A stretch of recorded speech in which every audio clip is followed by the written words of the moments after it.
अंतर मन में ज्योति जगा लो, होगा दूर अंधेरा।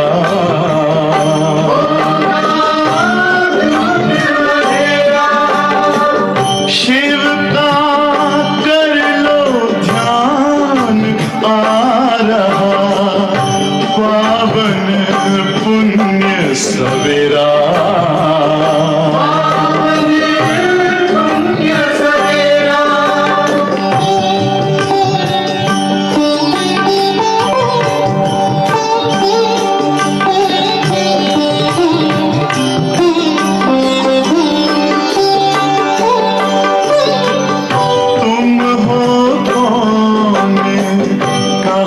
से आए अपने आप को जानो,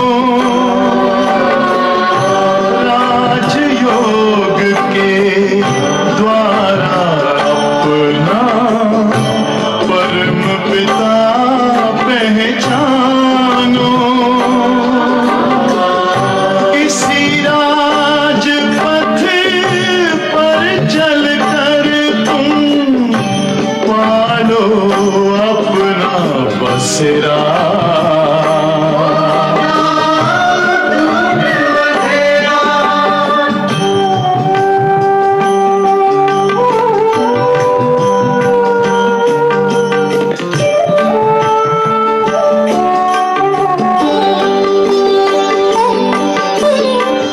तुम हो आत्मा तन से न्यारे, परमात्मा को प्यारे।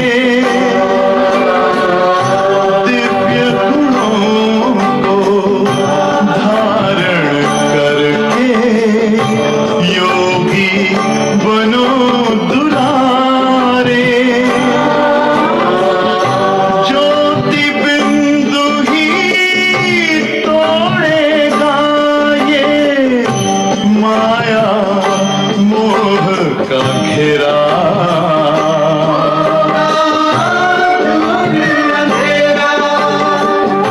अंतर मन में ज्योति जगा लो, होगा दूर अंधेरा।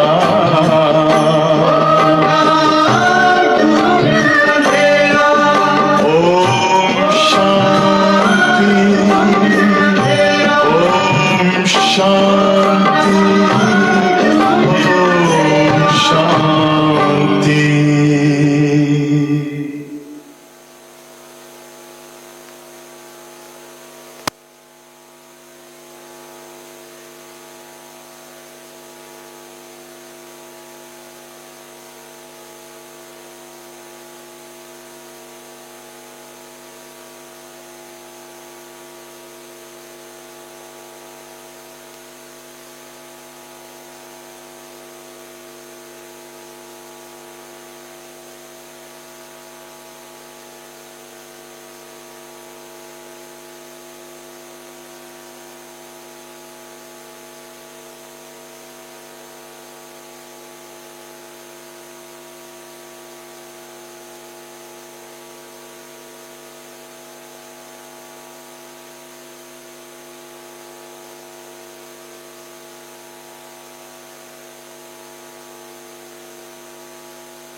ओम शांति। कहा जाता है कर्म की गति अति गहन है और साधारण व्यक्ति उस कर्म की गति को समझ नहीं सकता है। इसलिए उसके मन में प्रश्न उठते हैं, ऐसा क्यों, ऐसा नहीं होना चाहिए, ये क्यों होता है, ये क्यों करता है, बहुत प्रश्न उठते हैं। लेकिन ये सब कर्म की गति है।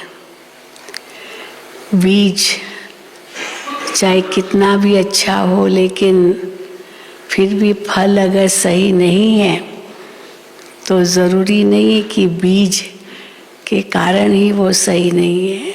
वो धरनी भी कैसी थी, उसको कैसे सींचा था, कितनी उसको धूप मिली, कई बातें आती है। इसीलिए कहा जाता है कर्म की गति अति गहन है। छोटे छोटे पाप हमसे कैसे होते हैं कई बार पता भी नहीं चलता है। कोई छोटा मोटा झूठ ही बोल देते हैं।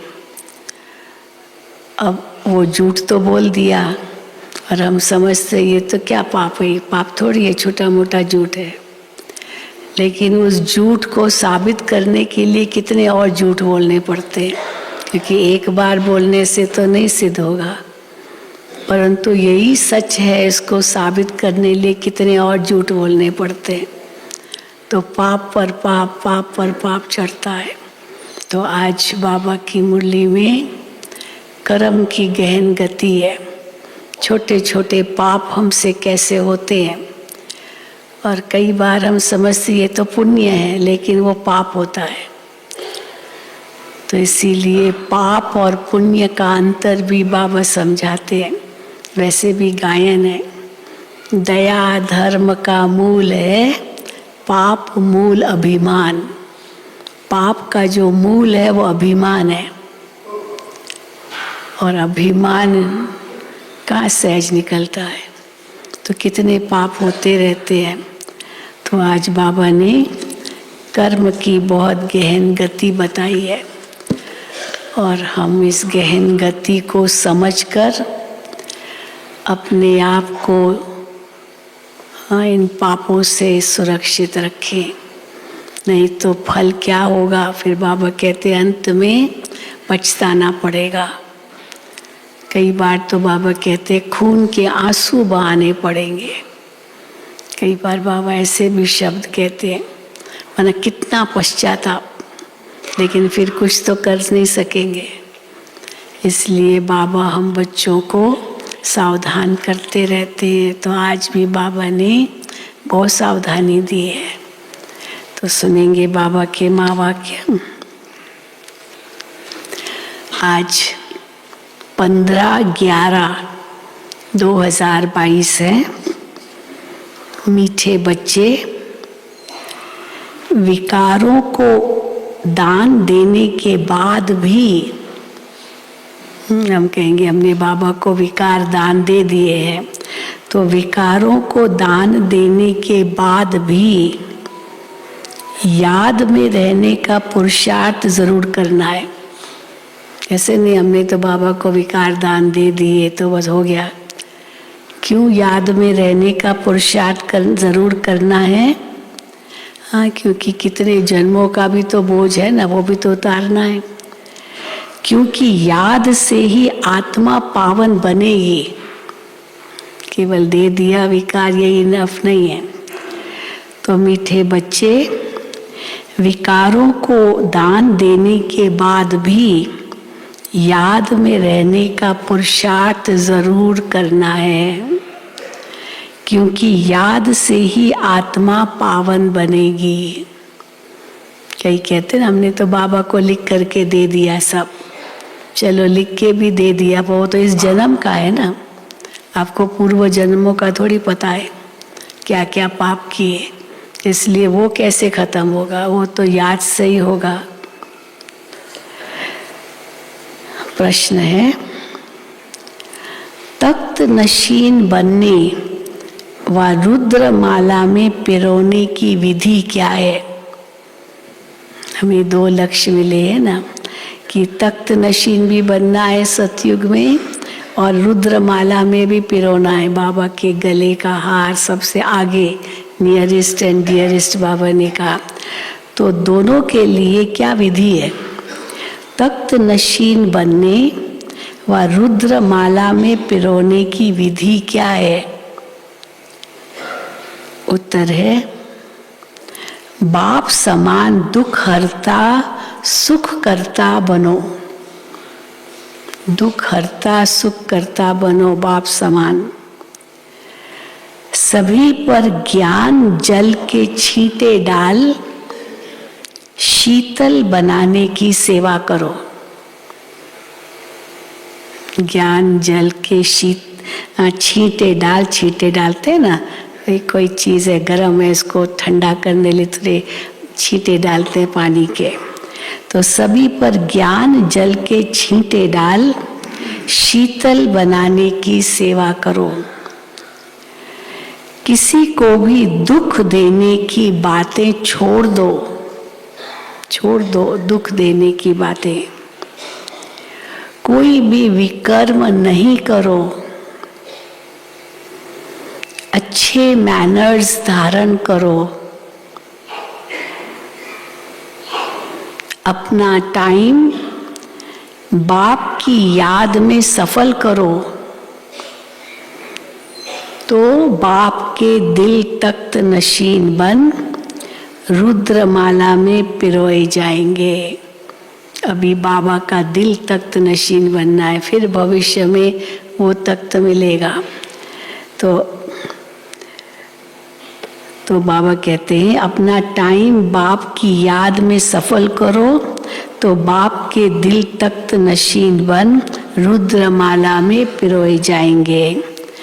अगर कोई अपना टाइम वेस्ट करता है तो मुफ्त अपना पद भ्रष्ट करता है।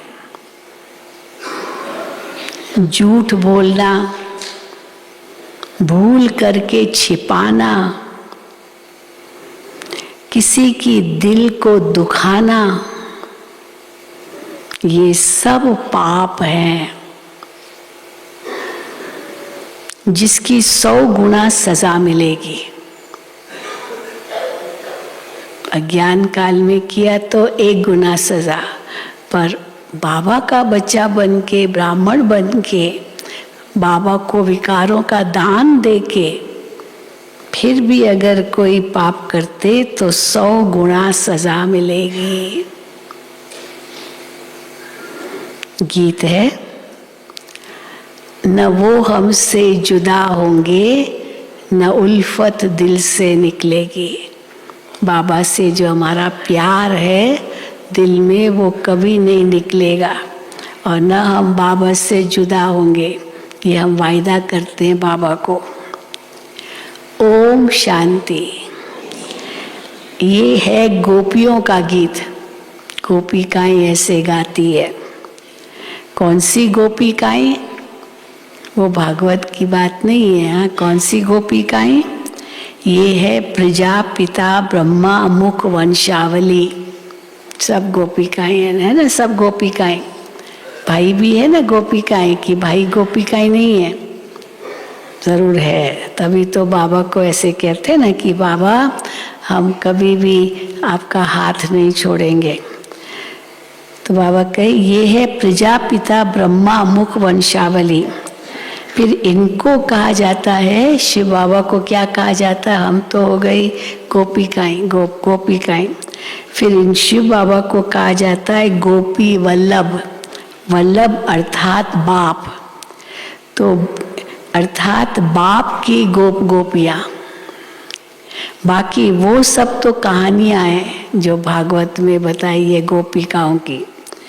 ये तो समझने की बात है कि बरोबर जब तुम ईश्वर के बनते हो तो आसुरी विकारी संप्रदाय दुश्मन बनते हैं।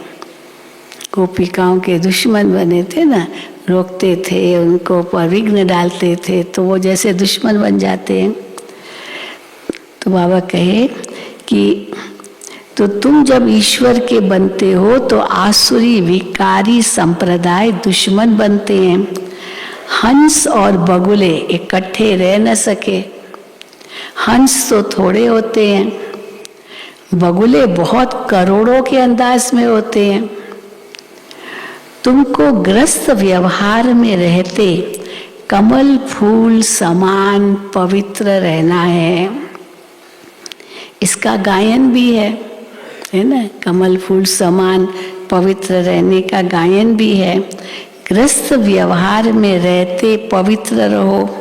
हाँ, जब पवित्र रहते गृहस्थ व्यवहार में तो बाबा कहते हैं विघ्न बहुत पड़ेंगे, जरूर विघ्न पड़ेंगे।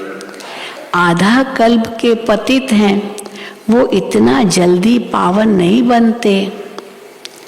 विकार के लिए कितनी कश्मकश चलती है, जैसे टग ऑफ वॉर होता है यहाँ, तो ये कश्मकश चलती है विकार के लिए। अबलाओं पर अत्याचार होते हैं, तब तो द्रौपदी ने पुकारा है ना। अब द्रौपदी एक तो नहीं है, इस समय सब द्रौपदियां और दुशासन है। दुशासन ने चीरहरण किया ना द्रौपदी का, वो कितना चिल्लाई कि अपनी रक्षा करने की कोशिश की, लेकिन दुशासन ने एक नहीं सुनी। लेकिन भगवान को जब पुकारा तो देखो भगवान ने रक्षा की। तो इस समय सब द्रौपदियां और दुशासन है, चीर उतारते हैं। ये है ही पतित विकारी दुनिया, और सतयुग को कहा जाता है वाइसलेस दुनिया। ये है विशेष दुनिया, रावण राज्य। इस दुनिया में कितना दुख है, हाँ क्या क्या दुख है, रोना पीटना, लड़ाई झगड़ा, क्या क्या लगा पड़ा है। क्या शब्द वर्णन करे, बात मत पूछो। कैसे कैसे कलयुगी दुनिया में पाप होते हैं जो पहले कभी सुने भी नहीं, सोच भी नहीं सकते, ऐसे भी पाप होते हैं। तो बाबा कहते हैं क्या लगा पड़ा है। जब नई दुनिया में देवताएं राज्य करते थे तो पवित्रता सुख शांति थी, अशांति वाले कोई धर्म नहीं थे। धर्म माना कोई भी प्रकार का व्यवहार नहीं था, अशांति फैलाने वाले कर्म। अभी तो अशांति फैलाने वाले कितने धर्म हैं। तुम फिर सिद्ध कर बतलाते हो कि सबसे पुराना दुश्मन है रावण, जिसने भारत को कौड़ी जैसा पतित बनाया है। बाप बैठ कर्म अकर्म विकर्म की गति समझाते हैं। रावण राज्य में कितना भी दान पुण्य करे, अब बाबा कहते ये भी कैसे पाप के खाते में जाता है। अब लगता तो ये दान पुण्य है, मैं दान कर रहा हूँ, लेकिन वो भी कैसे पाप बन सकता है। तो रावण राज्य में कोई कितना भी दान पुण्य करे, यज्ञ तप जप करे, तो भी नीचे तो उतरना ही है। चलो कितना भी किया, लेकिन नीचे तो उतरना ही है, ऊपर तो चढ़ नहीं सकते। जिसको दान करते वो भी विकारी पाप आत्मा है। कौन सा वो पुण्य आत्मा है या धर्मात्मा है?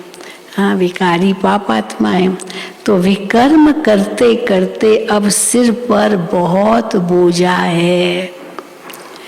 तुम्हारी आत्मा जो सतो प्रधान थी सो अब तमो प्रधान बन पड़ी है। ये सब बाप समझाते हैं। कल्प पहले मौफिक बाप ही आकर कल्प कल्प हमको देवता बनाते हैं। सहज राजयोग और ज्ञान सुनाते हैं। अपने को आत्मा समझ बाप को याद करो। हाँ, यही है सहज राजयोग। ये तो सहज है ना। सब कहते हैं कि हे भगवान आओ, हम पतितों को आकर के पावन बनाओ। तो पतित पावन बाप ही ठहरा ना। तुम जानते हो बाप हमको पावन बनाने का पुरुषार्थ कराते हैं। भल कोई 5 विकार दान में दे दे, परंतु फिर योग भी लगाना है। जन्म जन्मांतर के जो सिर पर पाप हैं, जिससे तुम तमो प्रधान बने हो, वो योग के सिवाय कैसे भस्म होंगे? अशरीरी बनेंगे, यहाँ ऐसी तपस्या करेंगे, एक की लगन में रहेंगे, तो बाबा कहते तभी तो पाप नाश होंगे। तुम 5 विकारों का दान करते हो कि हम कोई पाप नहीं करेंगे। अब जो किया सो किया, अब और आगे नहीं करेंगे, इसलिए 5 विकारों का दान करते हो। परंतु जन्म जन्मांतर के जो पापों का हिसाब है वो कैसे चुकता होगा? उसकी युक्ति है। क्या युक्ति है? जहाँ तक जीना है बाप की याद में रहना है, यही युक्ति है। इस याद से ही विकर्म विनाश होंगे। पतित आत्मा तो वहां जा नहीं सकती है। हर एक को अपना अपना पार्ट और अपना अपना मर्तबा मिला हुआ है। जैसा मनुष्य का मर्तबा वैसे आत्मा का भी मर्तबा। मनुष्य का मर्तबा माना आत्मा का मर्तबा। पहले पहले आत्मा स्वर्ग में आएगी। पहले नंबर में है लक्ष्मी नारायण। उनका सबसे बड़ा पाठ है। सबसे बड़ा पाठ किसका है? लक्ष्मी नारायण। और उससे भी बाबा ने एक बार कहा, उससे बड़ा पाठ है श्री कृष्ण का। सबसे लंबा पाठ श्री कृष्ण का। फिर सतो रजो तमो में आना है। पहले नंबर में लक्ष्मी नारायण, उनका सबसे बड़ा पाठ है। ड्रामा में देवी देवता धर्म की आत्माएं सबसे अच्छा पाठ बजाकर सबसे सुखी, सबसे जास्ती सुख भोगती है। सबसे अच्छा पाठ और सबसे जास्ती सुख देवी देवताओं की आत्माओं का। फिर सतो रजो तमो में आना है। खाद पड़ती जाती है। अब ये खाद निकले कैसे? खाद तो पड़ गई। सतो से, सतो प्रधान से सतो बन गए, रजो बने, तमो बने, तमो प्रधान बन गए। अब ये खाद निकले कैसे? सोने को अग्नि में डालने से खाद निकलती है। यह योग अग्नि है। हाँ, सोने में जितने भी धातु होते हैं ना, जो मिलावट में होते हैं, उन सब की जो मेल्टिंग पॉइंट है वो सोने से कम है। तो जैसे आग में डालते जाते हैं वो सब धीरे धीरे मेल्ट होते जाते हैं, पिघलते जाते हैं और अंत में सोना ऊपर रह जाता है। तो इसीलिए बाबा कहते हैं ये, तो बाबा कहे खाद पड़ती जाती है। अब वो खाद निकले कैसे? सोने को अग्नि में डालने से खाद निकलती है। यह योग अग्नि है जिससे विकर्म विनाश होते हैं। ये कोई नहीं जानते कि योग अग्नि से विकर्म विनाश हो सकते हैं। बच्चे कहते हैं घड़ी घड़ी योग टूट पड़ता है, हम बाप को भूल जाते हैं। ये माया के विघ्न है। क्यों घड़ी घड़ी भूल जाते हैं? क्योंकि माया के विघ्न पड़ते हैं, तो माया विघ्न डालती रहती है। ये माया के विघ्न है। अब विघ्न न आए, जल्दी जल्दी योग लग जाए, बाबा कहते हैं वो भी नहीं होगा। क्यों? क्योंकि बाबा कहते हैं तो जल्दी विनाश हो जाए।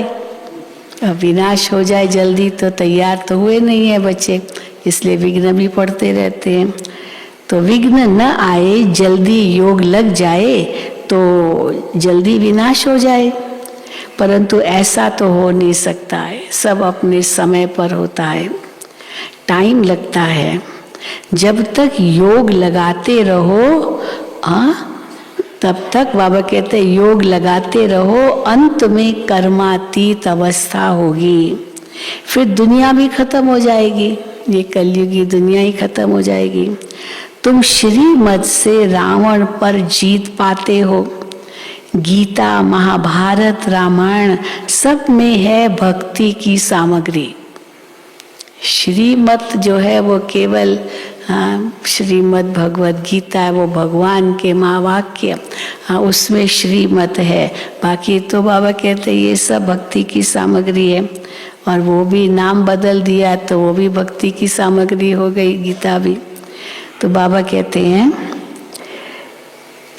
ये सब भक्ति की सामग्री है। तुमने संगम पर जो कर्तव्य किया है उसका यादगार ये मंदिर आदि बने हैं। यादगार बनना द्वापर से शुरू होता है। पहले परम पिता परमात्मा शिव का यादगार बनता है, जो आकर पतितों को पावन बनाते। सबसे जास्ती अगर मंदिर है तो शिव के मंदिर है, खाली भारत में नहीं, कितने देशों में भी है। तो बाबा कहते हैं पहले परम पिता परमात्मा शिव का यादगार बनता है, जो आकर पतितों को पावन बनाते हैं। देवताओं की महिमा गाई जाती है। लक्ष्मी नारायण का बड़ा मंदिर है, उन्हों की इतनी पूजा क्यों होती है ये किसको भी मालूम नहीं है। पूज्य से फिर पुजारी भी जरूर बनना पड़े। पूज्य है तो प्रारब्ध भोगते हैं। जैसे बड़े राजाओं के जीवन चरित्र गाते हैं तो सतयुग के पहले नंबर में महाराजा महारानी लक्ष्मी नारायण की जरूर महिमा गाएंगे। राजाओं के भी महिमा गाते हैं तो सबसे नंबर 1 तो महाराजा महारानी लक्ष्मी नारायण है। तो जैसे बड़े राजाओं के जीवन चरित्र गाते हैं तो सतयुग के पहले नंबर में महाराजा महारानी लक्ष्मी नारायण की जरूर महिमा गाएंगे, परंतु वो कैसे बने ये नहीं जानते। महिमा गाते हैं कि वो सर्वगुण संपन्न आदि है, लेकिन वो बने कैसे बाबा कहते ये नहीं जानते। जैसे ब्रह्मा और सरस्वती इन दोनों को सिखलाने वाला शिव है, हम कहते हैं ना इनको भी शिव बाबा ने सिखाया है। उनका नाम शास्त्रों से गुम कर अगड़म बगड़म कर दिया है। बहुत कितना मिक्सचर कर दिया, क्या क्या कहानियां बना दी है। तो बाबा कहते हैं इन बातों को सेंसिबल बच्चे नंबर वार जानते हैं। ये ड्रामा चल रहा है। कल्प पहले भी तुम ऐसे बने थे जैसे अब बन रहे हो। ये झाड़ वृद्धि को पाता रहेगा, फल भी जरूर पकेगा। झाड़ वृद्धि को पा रहा है, फल भी जरूर पकेगा। झाड़ को बढ़ने में टाइम लगता है। जब झाड़ तैयार हो जाएगा, हाँ ब्राह्मणों का झाड़ तैयार हो जाएगा, तब तुम देवी देवता बन जाएंगे। बाकी सबका विनाश हो जाएगा। तुम बच्चे अब पक रहे हो, ये सब फल पक रहे हैं। हाँ जब पक जाएंगे फिर वो पुराना झाड़ खत्म हो जाएगा। अभी सब फल पक रहे हैं, अब पक रहे हैं बच्चे। कोई पूरा पकते हैं, कोई कम, कोई को तूफान लगते हैं। कमाई में भी ग्रहचारी आती है। तो बाबा कहते हैं योग लगाते रहो ताकि तुम्हारे सब पाप दग्ध हो जाए। कितनी भारी कमाई है, इसलिए भारत का प्राचीन योग मशहूर है, परंतु उससे क्या होता है ये किसको पता नहीं। भगवान ने राजयोग सिखाया, ये योग मशहूर है भारत का योग, लेकिन उसे क्या प्राप्ति हुई बाबा कहते ये कोई नहीं जानते। परंतु उसे क्या होता है ये किसको पता नहीं है। अब बाप समझाते हैं तुम्हारी आत्मा में खाद पड़ी हुई है। आपे ही पूज्य और आपे ही पुजारी। मनुष्य की आत्मा बनती है, जानवरों के लिए तो नहीं कहेंगे ना आप ही पूज्य आप ही पुजारी। मनुष्यों की आत्मा पूज्य भी बनती है, पुजारी भी बनती है। भगवान तो बन नहीं सकता, न भगवान बनता है पूज्य और पुजारी, मनुष्य आत्माएं पूज्य और पुजारी बनती है। भगवान तो बन नहीं सकता। अगर वो भी पुजारी बने, अगर शिव बाबा भी पुजारी बने तो क्या होगा, तो फिर पूज्य कौन बनावे, क्योंकि जो खुद ही पुजारी बना वो तो पूज्य बना नहीं सकता है। लेकिन जो सदा पूज्य है वो ही पूज्य बना सकता है। तो बाबा कहते हैं अगर वो भी पुजारी बने तो फिर पूज्य कौन बनावे। हमको पूज्य बनाने वाला बाप है। हम पूज्य पावन देवता थे, फिर उतरते उतरते हम शूद्र बन गए। सतयुग के देवी देवताओं को कहेंगे ईश्वर की नई रचना। देवी देवताएं क्या है, ईश्वर की नई रचना। गाते हैं मनुष्य को देवता किए करत न लागी वार। अब बाप समझाते हैं बच्चे अच्छी तरह पढ़ो। बाप टीचर गुरु का काम होता है ताकीद करना। बाप भी कहेगा बेटा पढ़ो पढ़ो, ताकीद करेगा, मना पुरुषार्थ कराएगा, मेहनत कराएगा, उसको आगे बढ़ाएगा। ताकीद करना, पुरुषार्थ कराना। बच्चे टाइम वेस्ट मत करो, मुफ्त पद भ्रष्ट हो जाएगा, फिर बहुत पछताएंगे। कहेंगे कल्प कल्प हमारी ऐसी अवस्था होगी। कल्प कल्प यही कहना पड़ेगा कि कल्प कल्प हमारी ऐसी अवस्था होगी, फिर तो कुछ कर नहीं सकेंगे, कुछ नहीं कर सकेंगे। हाँ, क्या कर सकेंगे? Too late. फिर कुछ कर नहीं सकेंगे।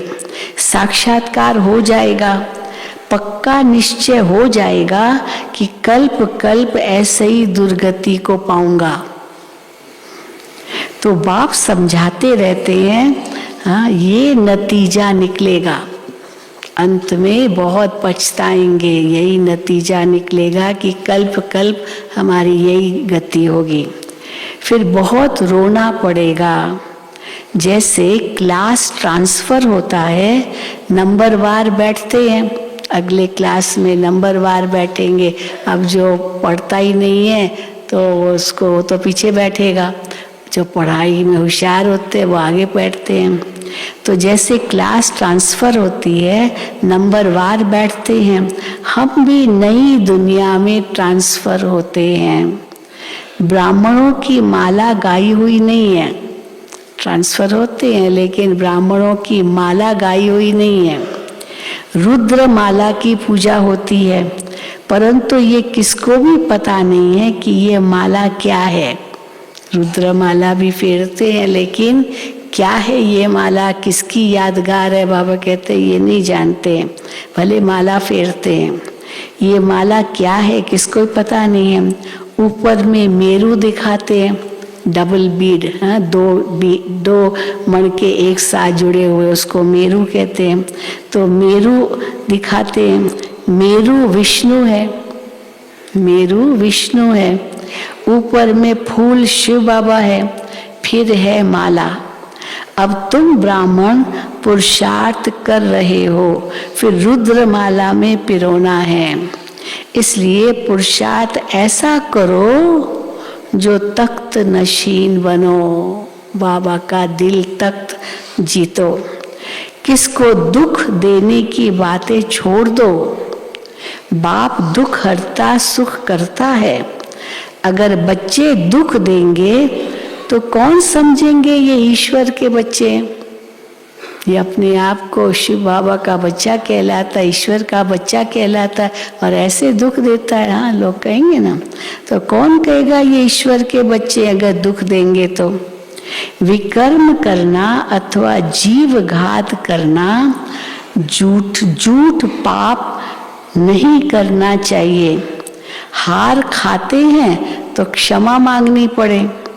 भक्ति में भी कुछ हो जाता है तो तौबा तौबा करते हैं, है ना। कई होते हैं ना, मंदिर में जाएंगे तो एकदम साष्टांग नमस्कार करते हैं और तौबा तौबा करते हैं, जैसे नाक रगड़ते रहते हैं धरती से कि हमने ऐसा पाप किया है, तौबा तौबा, और एकदम साष्टांग नमस्कार, वो जैसे पश्चाताप करते हैं।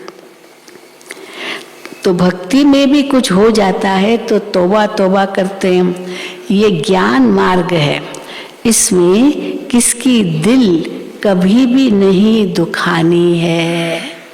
किसी की दिल मत दुखाओ, किसी की भी दिल नहीं दुखानी है। ज्ञान का छींटा तो शीतल करने वाला है। यहाँ तुम बच्चे आए हो पढ़ने के लिए, पढ़ाई में मैनर्स अच्छे रखने होते हैं, ये भी पढ़ाई है।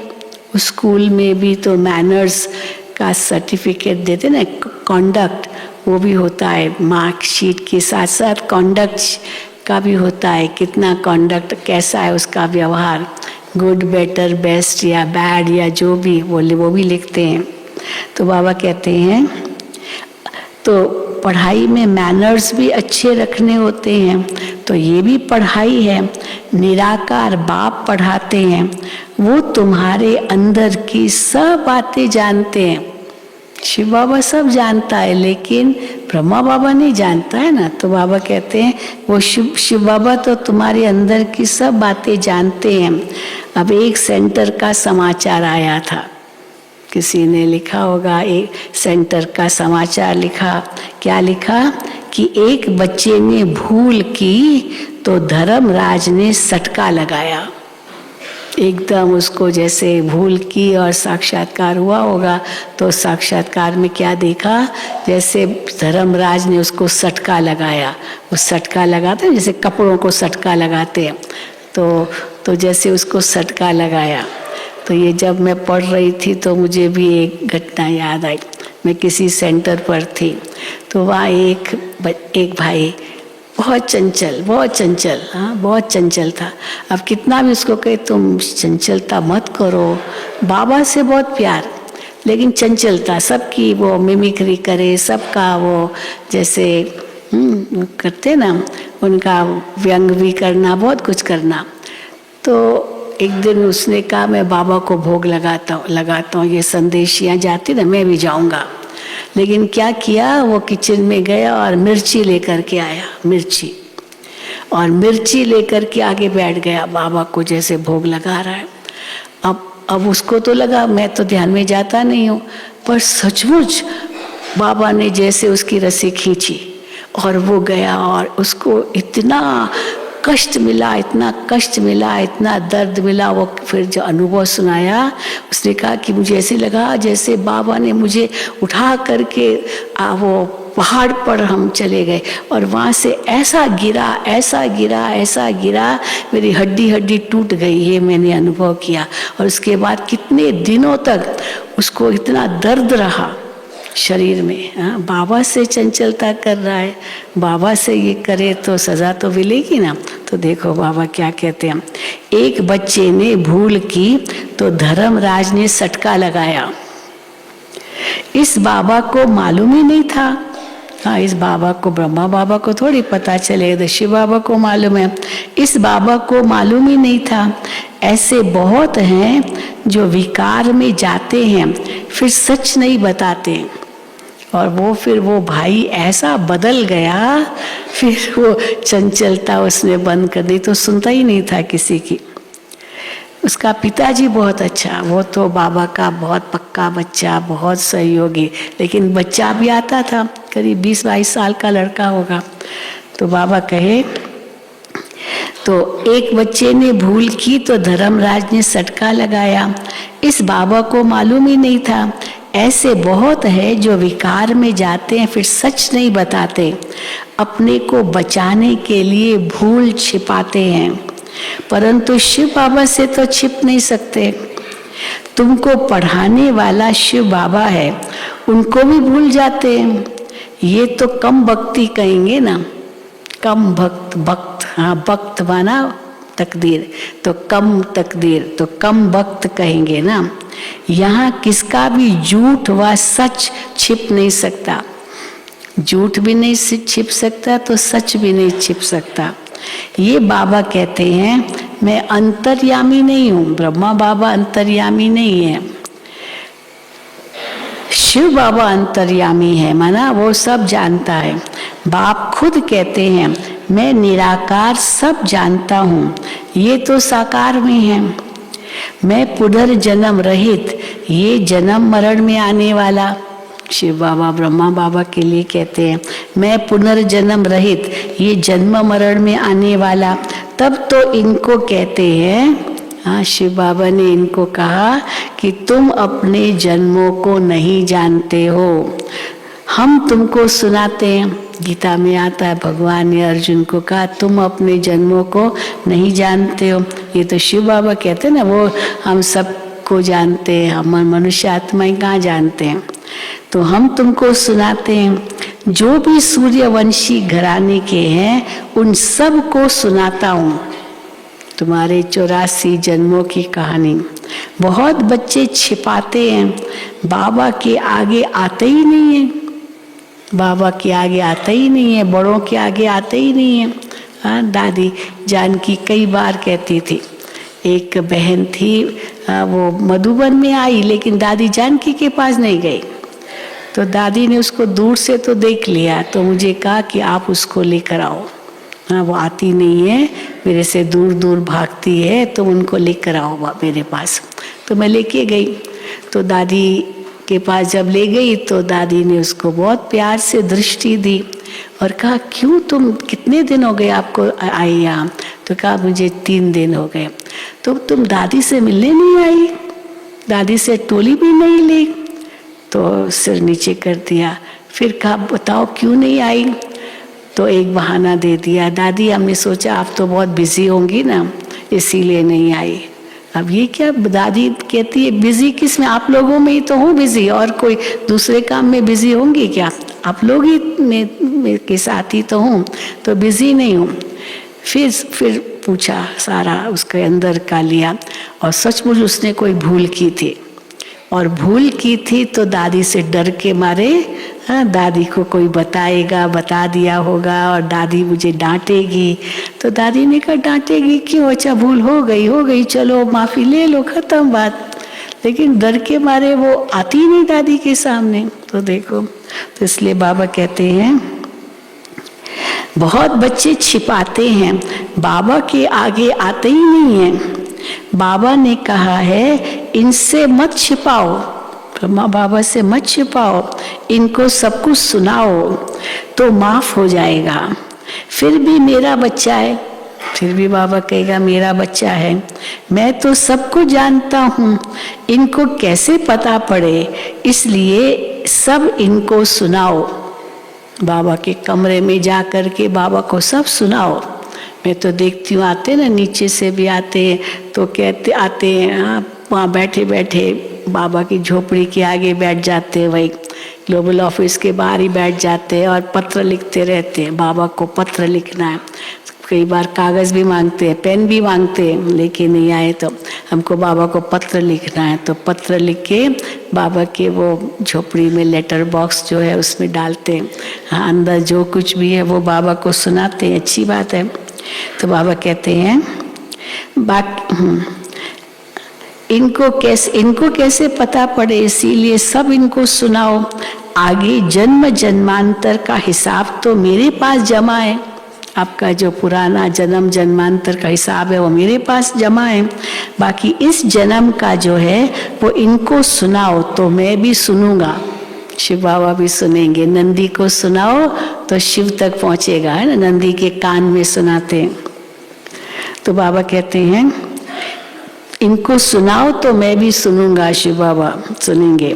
बाकी घर बैठे समझेंगे, शिव बाबा तो सबको जानते हैं, ऐसे नहीं। हाँ, ये सोचने से नहीं आपके पाप नाश होंगे। वो तो भक्ति मार्ग में करते आए हो, अब तो मैं सम्मुख आया हूँ तो बताना पड़े, तब फिर सावधानी भी मिलेगी।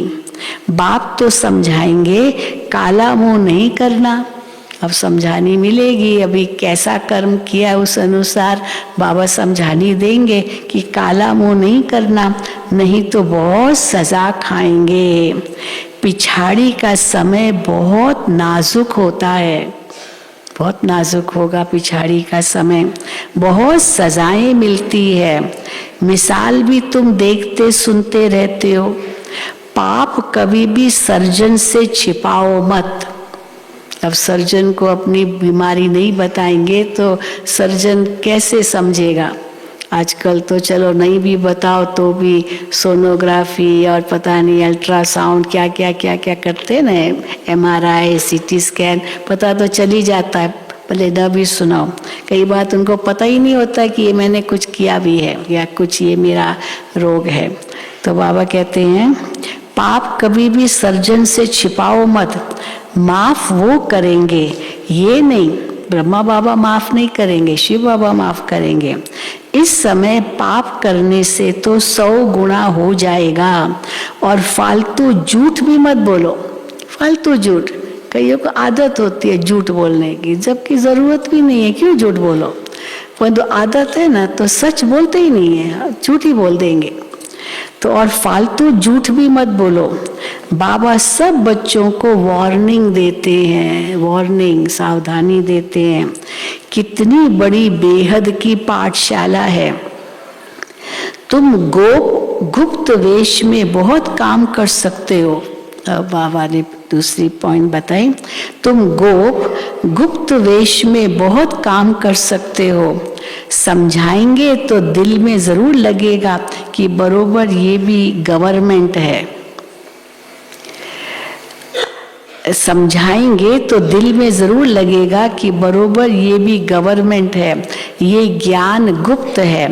बीज, झाड़ और सृष्टि चक्र को जानना है। ये 4 युगों का चक्र है। उन्होंने फिर चरखा रख दिया है। पहले चरखा होता था, जब हमारा भारत का झंडा था उसमें चरखा था, और वो कोट ऑफ आर्म्स में भी पहले, परंतु फिर चक्र कर दिया, चरखा हटा करके चक्र किया। उन्होंने फिर चरखा रख दिया है। तुम हो ब्रह्मा कुमार कुमारी पांडव सेना।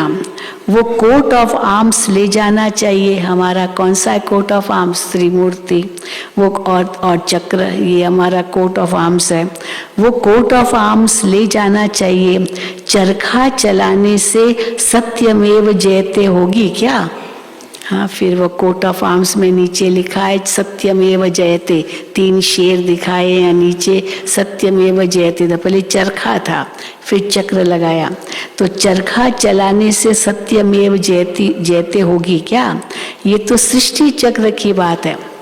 सृष्टि चक्र घुमाओ तो विकारों का गला कटे। ये तो सृष्टि चक्र की बात है। तुमको डरना नहीं है। गुप्त वेश में तुम कहाँ भी जा सकते हो। बहुरूपी के बच्चे बहुरूपी होने चाहिए। क्यों बाबा कहते सेवा करो। तो ऐसे जाओ, भले बाबा कई बार कहते रंगीन कपड़ों में ही जाओ, सफ़ेद कपड़ों में जाएंगे, बैज वैज लगा के जाएंगे, लोग कहेंगे ब्रह्मा कुमार आया है। तो इसलिए गुप्त वेश में भी भले जाओ, बाबा की सेवा कर सकते हो। बहुरूपी के बच्चे बहुरूपी होने चाहिए, परंतु बच्चों की बुद्धि में आता नहीं है।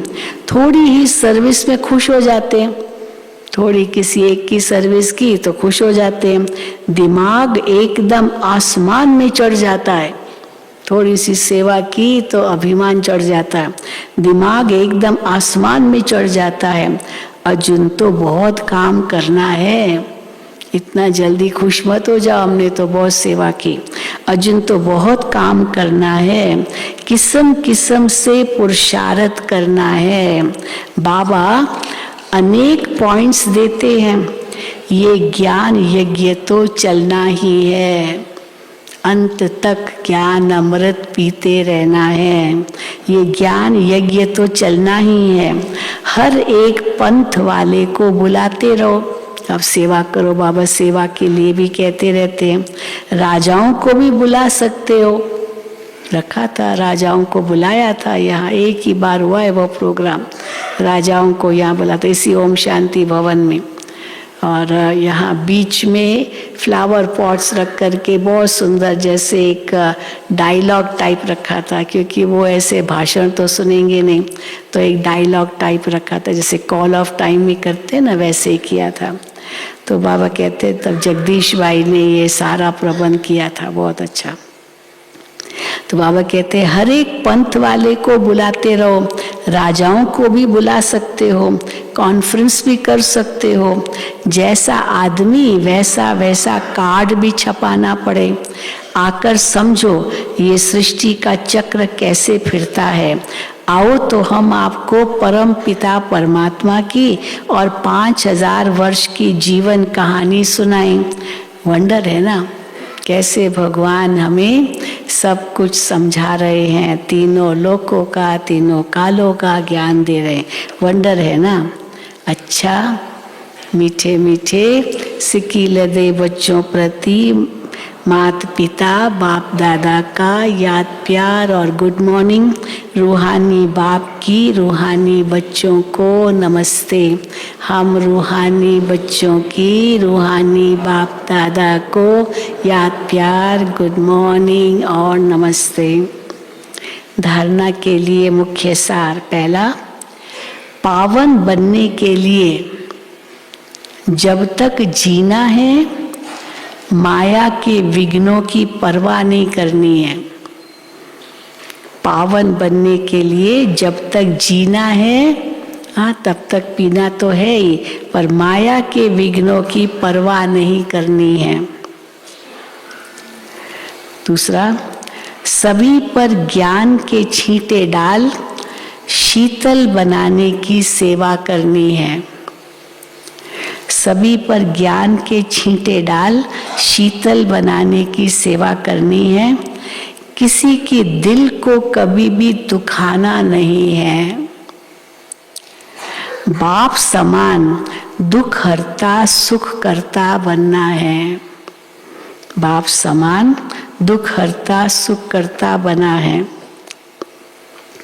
वरदान, स्वमान में स्थित रहे देह भान को समाप्त करने वाले अकाल तख्त नशीन अकाल मूर्त भव। स्वमान में स्थित रहे देह भान को समाप्त करने वाले अकाल तख्त नशीन अकाल मूर्त भव। संगम युग पर बाप द्वारा अनेक स्वमान प्राप्त है। रोज एक नया स्वमान स्मृति में रखो तो स्वमान के आगे देह भान ऐसे भाग जाएगा जैसे रोशनी के आगे अंधकार भाग जाता है। स्वमान याद करो तो अभिमान ऐसे भाग जाएगा जैसे रोशनी के आगे अंधकार भाग जाता है। न समय लगता न मेहनत लगती। एक दिया जलाओ, अंधकार खत्म, मेहनत थोड़ी लगती। न समय लगता न मेहनत लगती। आपके पास डायरेक्ट परमात्म लाइट का कनेक्शन है। सिर्फ स्मृति का स्विच डायरेक्ट लाइन से ऑन करो। स्मृति का स्विच डायरेक्ट लाइन से ऑन करो तो इतनी लाइट आ जाएगी जो स्वयं तो लाइट में होंगे लेकिन औरों के लिए भी लाइट हाउस बन जाएंगे। तो जो ऐसे स्वमान में रहते उन्हें ही अकाल तख्त नशीन अकाल मूर्त कहा जाता है। स्लोगन, अपनी स्थिति ऊंची बनाओ तो परिस्थितियां छोटी हो जाएगी।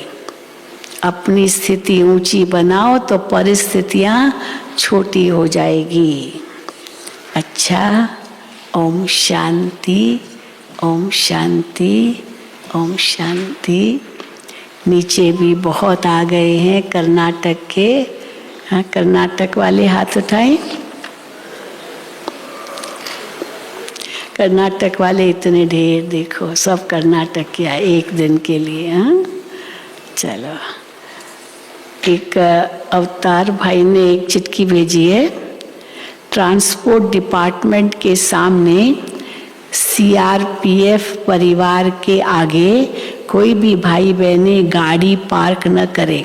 ट्रांसपोर्ट के सामने पांडव भवन के पास सीआरपीएफ वाले रहते हैं तो वहाँ कोई भी गाड़ी पार्क न करे। यदि गाड़ी पार्क की तो क्रेन उठाकर ले जाएगी। इसलिए कृपया कभी भी कोई भी वाहन वहाँ पार्क न करे। सीआरपीएफ का जो बंगलो है हमारे बिल्कुल पांडव भवन के साथ, वहाँ कोई भी गाड़ी पार्क न करे। ओम शांति।